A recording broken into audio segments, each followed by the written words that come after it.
The year was 1945. In the deserts of New Mexico, humanity crossed a threshold that would forever reshape global power. The United States detonated the world's first atomic bomb, marking the beginning of the nuclear age and establishing American military dominance that would endure for generations. Fast forward nearly 8 decades. The landscape of military supremacy has evolved dramatically.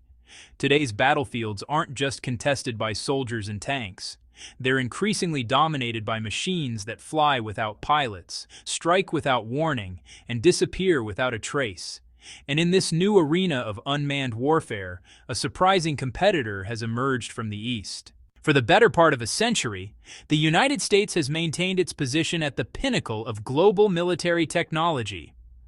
From those first nuclear tests in the 1940s to today's cutting-edge weapon systems, American innovation has consistently set the standard for what modern warfare looks like.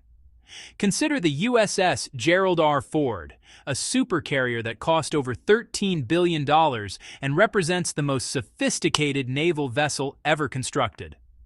Or examine the AGM-88G Advanced Anti-Radiation Guided Missile Extended Range, known simply as AARGM-ER.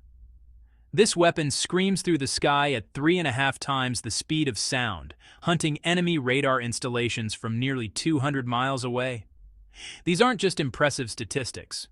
They're symbols of a technological ecosystem built over decades, fueled by trillions of dollars in defense spending, and supported by some of the world's most advanced research institutions.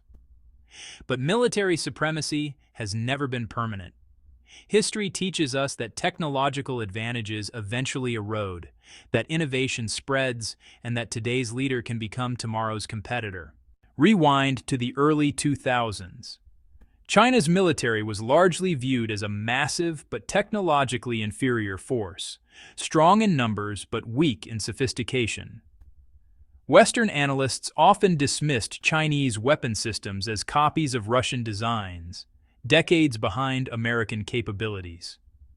That assessment would prove to be dangerously outdated. Over the past 2 decades, China has orchestrated one of the most remarkable military transformations in modern history.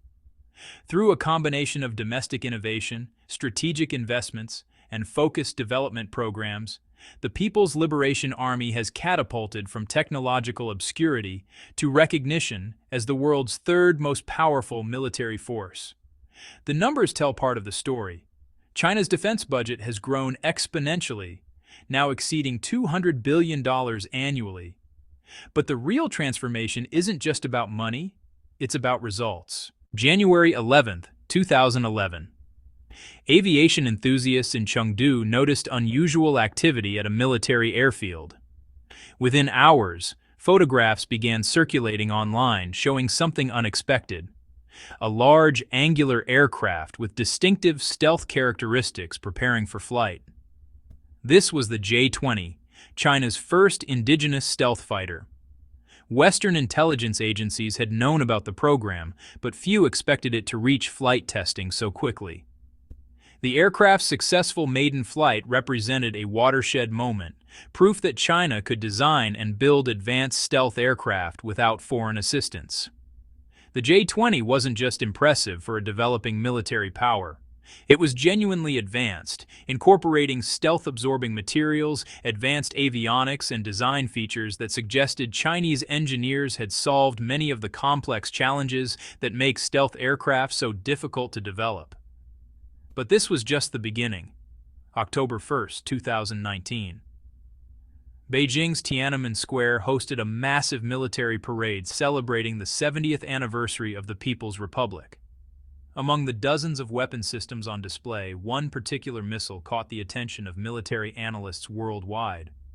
The Dongfeng 41 intercontinental ballistic missile rolled through the square on its massive transport vehicle. A 3-stage solid-fuel rocket with an estimated range of approximately 8,700 miles. That's enough to reach any target in the continental United States from launch sites deep within Chinese territory. More concerning to Western military planners, the missile reportedly uses hypersonic glide vehicles and multiple independently targetable re-entry vehicles, technology specifically designed to defeat American missile defense systems. The Naval Revolution. May 2024 marked another significant milestone. The Fujian, China's third aircraft carrier and its first domestically designed supercarrier, set sail for its second round of sea trials from the Jiangnan shipyard in Shanghai. Now, what makes the Fujian particularly significant isn't just its sheer size, it's the technology aboard. Unlike China's first two carriers, which use ski jump ramps to launch aircraft, the Fujian incorporates electromagnetic catapults. This is the same advanced system used on America's newest Ford-class carriers. This technology allows for launching heavier aircraft with more fuel and weapons, dramatically increasing a carrier's striking power. Only two nations have successfully deployed electromagnetic catapults on operational vessels, the United States and, of course, now China. But you know, the Fujian's technological sophistication extends beyond its launch systems. According to Chinese military sources, the carrier is designed to operate a new type of unmanned combat aerial vehicle, one that could fundamentally change naval aviation. That aircraft is the GJ-11, known internationally as the Attack 11. So, to understand the Attack 11, we need to take a trip back to 2009. That year, Chinese aerospace engineers at the Shenyang Aircraft Corporation began work on an experimental unmanned combat air vehicle, codenamed Legion, which translates to sharp sword. The project was ambitious. Create a large, stealthy, jet-powered drone capable of penetrating advanced air defenses and delivering precision strikes deep in enemy territory. It was the kind of capability that only the United States had seriously pursued. November 2013 brought the first confirmation that Sharp Sword was indeed real. Blurry photographs emerged showing a triangular, tailless aircraft, unmistakably similar in configuration to America's experimental X-47B drone. Chinese state media confirmed the successful first flight, releasing brief video footage of the angular aircraft taking to the skies. The resemblance to American designs wasn't coincidental. The flying wing configuration, where the entire aircraft is essentially one large wing with no separate fuselage or tail, offers significant advantages for stealth aircraft. It minimizes radar cross-section and creates fewer surfaces for enemy radar to detect.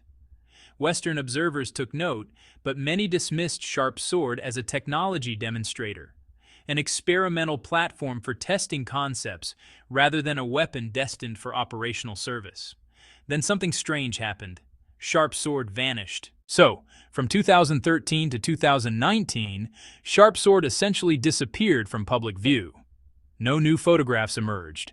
Chinese military publications made no mention of the program. Aviation enthusiasts and intelligence analysts could only speculate about what was happening behind closed doors.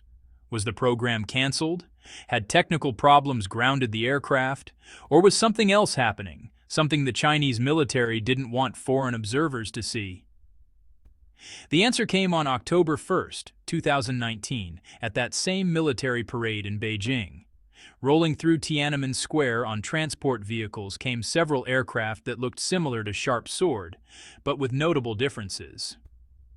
These aircraft appeared more refined, more finished, more ready for combat. This was the GJ-11, officially designated as the Attack 11 when discussed in Western military circles. The 6 years of silence hadn't been wasted. They'd been spent transforming an experimental demonstrator into an operational weapon system. What makes the Attack 11 genuinely formidable isn't any single feature. It's the comprehensive integration of multiple advanced technologies into a cohesive system. So let's start with the airframe design. The flying wing configuration eliminates traditional radar-reflective surfaces like tail fins and vertical stabilizers. Every angle, every edge, every surface has been carefully sculpted to deflect radar energy away from its source rather than reflecting it back. The aircraft's skin is covered with radar-absorbent materials, specialized coatings that convert electromagnetic energy into heat rather than reflecting it. These materials are applied in multiple layers, each optimized to absorb specific radar frequencies. The engine intakes use a serpentine design. They curve and twist rather than providing a straight path to the engine face. This is crucial because jet engines, with their spinning turbine blades, can produce enormous radar returns. The serpentine intake ensures enemy radar can't see directly into the engine. Even the exhaust system has been carefully engineered. The nozzle design mixes hot exhaust gases with cooler ambient air, reducing the infrared signature that heat-seeking missiles use for targeting. The nozzle itself is shaped and coated to minimize radar returns from the rear aspect. According to assessments from Western military analysts, these combined stealth measures give the Attack-11 a radar cross-section potentially smaller than many stealth fighters. Some estimates suggest it might be even harder to detect than the B-2 Spirit bomber, America's premier stealth aircraft, which costs over $2 billion per copy. Stealth alone doesn't make an effective weapon. The Attack-11 needs to be able to find, target, and destroy enemy assets while remaining undetected. Intelligence suggests the aircraft carries an advanced suite of electronic warfare systems, equipment designed to jam enemy radars, disrupt communications, and create false targets on enemy screens. This electronic attack capability means the Attack-11 doesn't just avoid detection passively, it can actively blind and confuse enemy defenses. For reconnaissance and targeting, the drone reportedly incorporates synthetic aperture radar and electro-optical sensors capable of producing high-resolution imagery of ground targets, even in poor weather conditions. These sensors feed data to advanced onboard computers that can autonomously identify and prioritize targets. The Attack-11's internal weapons bay, necessary to preserve its stealth characteristics, can carry a variety of precision-guided munitions. While exact specifications remain classified, analysts believe the bay can accommodate at least 2,000 pounds of weapons, possibly including GPS-guided bombs, anti-ship missiles, or air-to-air missiles for self-defense. Performance specifications remain somewhat uncertain, but available information suggests impressive capabilities. Maximum speed is estimated at Mach 0.85, not supersonic, but fast enough to rapidly reach distant targets while maintaining fuel efficiency. Perhaps the most debated specification is the Attack-11's range. American defense publications have reported figures as high as 4,000 kilometers, nearly 2,500 miles. If accurate, this would give the drone truly strategic reach, capable of striking targets across entire regions without requiring nearby bases or tanker support. So, how did Chinese engineers achieve such remarkable endurance in a combat-capable stealth aircraft? The answer lies in a combination of factors. First, the flying wing design is inherently efficient. The entire aircraft generates lift, unlike conventional designs where only the wings contribute. This means less drag and better fuel economy. Second, Chinese aerospace engineers have made significant advances in composite materials. Modern carbon fiber composites are not only stronger than traditional aluminum, but also much lighter. Reducing aircraft weight directly translates to reduced fuel consumption or increased range. Third, the Attack-11 reportedly uses 2 domestically produced turbofan engines optimized for fuel efficiency at subsonic speeds. While these engines don't provide the raw power of afterburning fighters, they excel at the steady, economical thrust that enables long-range missions. Fourth, and perhaps most importantly, the Attack-11 was designed from the outset for aerial refueling. A retractable refueling receptacle allows the drone to take on additional fuel mid-flight, dramatically extending its operational radius. With tanker support, an Attack-11 could theoretically remain airborne for missions lasting many hours, covering distances that would be impossible for manned aircraft due to pilot fatigue. Flight planning also matters. Modern mission computers can calculate the most fuel-efficient routes, adjusting altitude and speed to minimize fuel consumption while avoiding enemy defenses. These optimizations, impossible for human pilots to calculate in real time, can add hundreds of miles to effective range. The rapid development of systems like the Attack 11 has generated significant concern among American military planners and policymakers. The concern isn't just about this specific aircraft, it's about what it represents. For decades, the United States enjoyed an essentially uncontested lead in military technology. American stealth aircraft operated with relative impunity. American surveillance systems monitored adversaries without fear of retaliation. American carrier battle groups projected power globally, secure in their technological superiority. The emergence of advanced Chinese systems threatens this comfortable paradigm.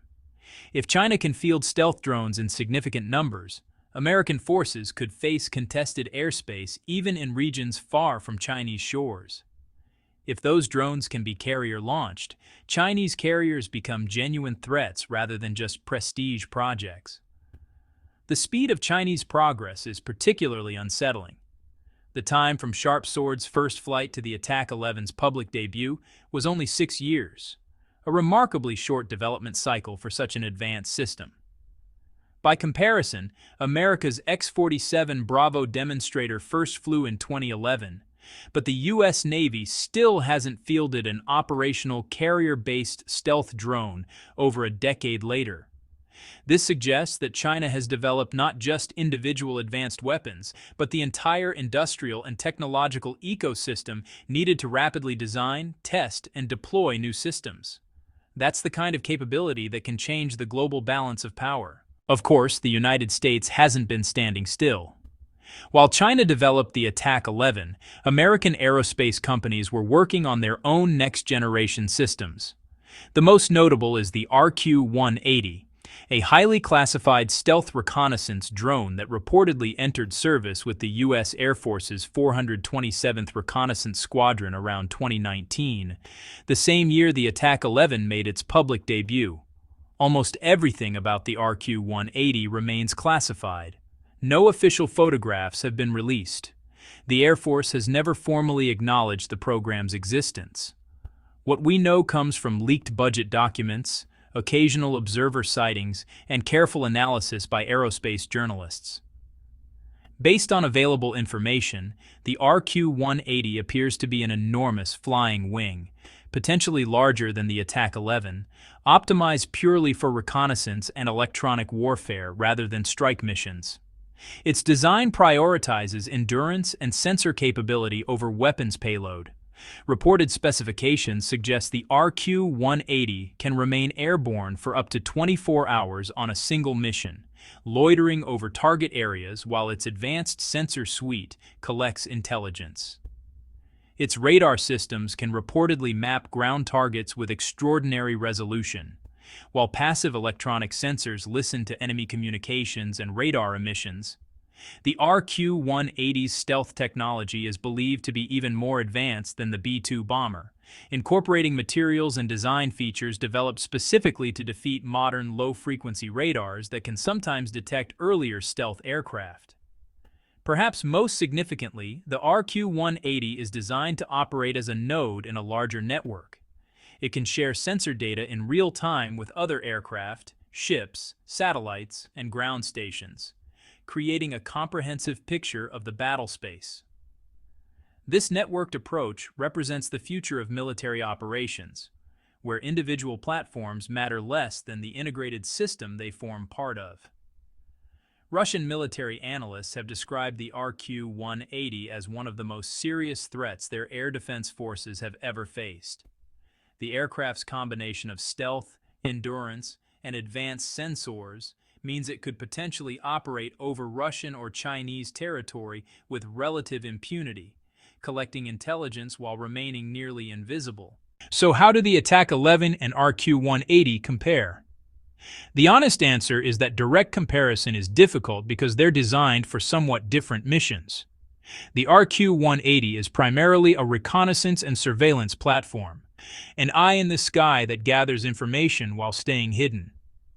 It's optimized for endurance, sensor capability, and stealth, with weapons capability being secondary or perhaps absent entirely. The Attack 11, by contrast, appears to be designed as a strike platform first and a reconnaissance asset second. Its internal weapons bay and reported combat capabilities suggest it's meant to destroy targets, not just observe them. In terms of pure stealth technology, both aircraft likely represent the cutting edge of their respective nations' capabilities. The RQ-180 may have some advantages given America's longer experience with advanced stealth materials and design, but the gap is probably narrower than many assume. Where the RQ-180 likely excels is in sensors and networking. American aerospace companies have decades of experience developing advanced radar systems, electro-optical sensors, and data links. These systems are integrated into a broader intelligence architecture that spans satellites, aircraft, ships, and ground stations across the globe. China's sensor technology and networking capabilities, while rapidly improving, probably still lag somewhat behind American equivalents. This matters because in modern warfare, seeing the enemy first often determines who wins the engagement. However, China has one significant advantage: manufacturing capacity. American stealth aircraft are produced in relatively small numbers. They're handcrafted by highly skilled technicians using expensive materials and processes.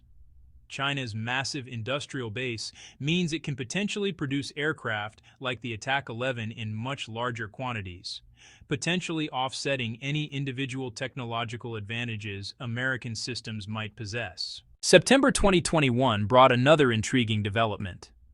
Aviation enthusiasts spotted a full-scale mock-up of what appeared to be an Attack 11 on Chongqing Island, which is home to the Jiangnan shipyard, where China builds its aircraft carriers. The mock-up was positioned on a ground-based simulator used to test carrier landing systems, a strong indication that China is working to adapt the Attack 11 for carrier operations. This would be, honestly, a genuinely revolutionary development. No nation has ever deployed an operational stealth combat drone from an aircraft carrier. The United States has conducted tests with the X-47 Bravo, but never moved to operational deployment. France and other European nations have studied the concept but, well, haven't developed actual hardware. If China successfully deploys the Attack 11 aboard its carriers, it would represent a significant first-mover advantage in a new domain of naval warfare. Consider the implications.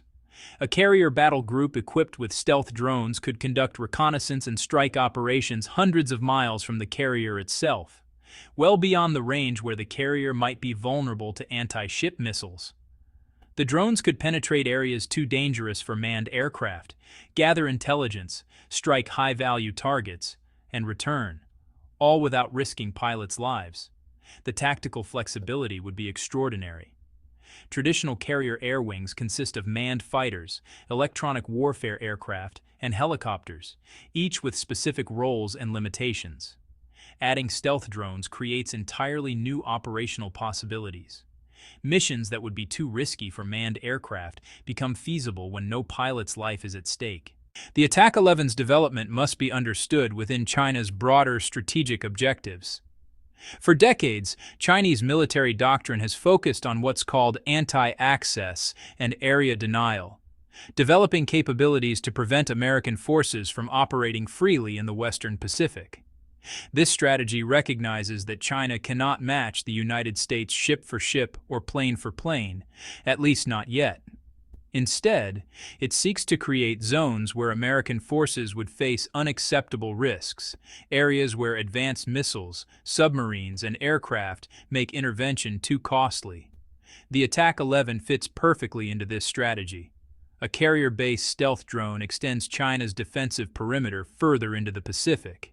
It provides a tool for contesting air superiority that doesn't require building thousands of manned fighters. It offers strike capabilities against high-value targets like aircraft carriers, air bases, and command centers, while minimizing risk to Chinese forces. But there's also an offensive dimension. As China's global interests expand, its Belt and Road Initiative stretches across Asia, Africa, and Europe. It needs power projection capabilities. Carrier battle groups equipped with advanced drones could protect Chinese interests in distant regions, much as American carriers have done for decades. Despite the public debut and available information, many questions about the Attack 11 remain unanswered. How many have been built? Are they already operational or still in testing? What are the true performance specifications? How does the autonomous targeting system work? Can it identify and strike moving targets? How vulnerable is it to advanced air defenses? Perhaps most importantly, how will it actually perform in combat? Military history is full of weapons that looked impressive in development but proved problematic in actual operations. The only true test of any weapon system is how it performs under the stress and chaos of real combat. We also don't know how China will employ the Attack 11 tactically. Will it operate autonomously, with artificial intelligence making targeting decisions? Or will it remain under human control, with operators remotely monitoring and approving strikes? The ethical and legal questions surrounding autonomous weapons remain deeply controversial. What's clear is that unmanned combat aerial vehicles represent the future of air warfare. The strategic and tactical advantages are simply too compelling to ignore. Drones don't get tired. They don't need to worry about pilot survival, which allows for more aggressive tactics and acceptance of higher risks. They can pull maneuvers that would kill a human pilot. They can loiter over target areas for hours or even days.